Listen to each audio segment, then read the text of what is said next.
We're going to move through it fairly quickly. And the idea is, so once we go through these 4 types, I want you to think this way. We talked about upfront contracts in your new hire onboarding process. And we're going to actually focus on that in the month of June. And we're going to have upfront contracts playing front role and center. So I want you to think this way. As you're establishing an agenda with a prospect, D, I, S, and C, I'm going to show you all 4 of those quadrants right now. How would you tailor and adapt your upfront contract to each of the 4 personality quadrants? That's where I want your mind to go.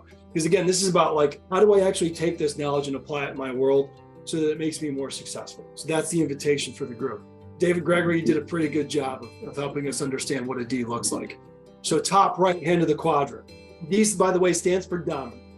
It's a dominant type of individual. Here's what they care about. What they care about is winning. What they care about is the bottom line. These people have no patience and they hate waiting. They're very blunt, they're very candid, they're very to the point. They don't mince words, and they don't want to waste time. They're just about like, what's the bottom line? What are we doing here? Who are you? What's in it for me?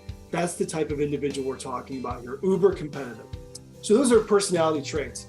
In terms of like do's and don'ts, again, feel free to take screenshots of any of this because we're going to move pretty quickly.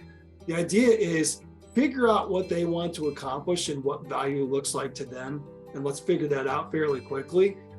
And let's be decisive, because they're not going to give us a lot of time. They're not going to be very kind up front.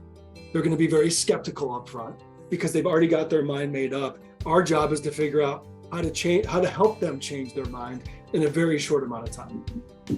So those are D's. Do not.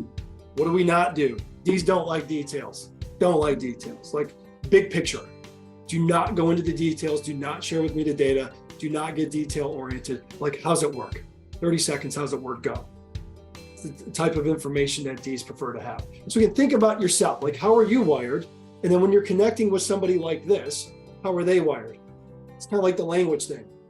If my preferred language is French, and I go somewhere where the language is Japanese, I'm going to be in trouble until somebody that speaks Japanese and French helps me out. It's kind of like D. If I'm an I, and I'm having a conversation with a D, and I only give them an I from a communication standpoint, there's going to be something off. Like bonding and rapport can't happen as deeply as if somebody were to adapt their personality and or their communication style to that of a D.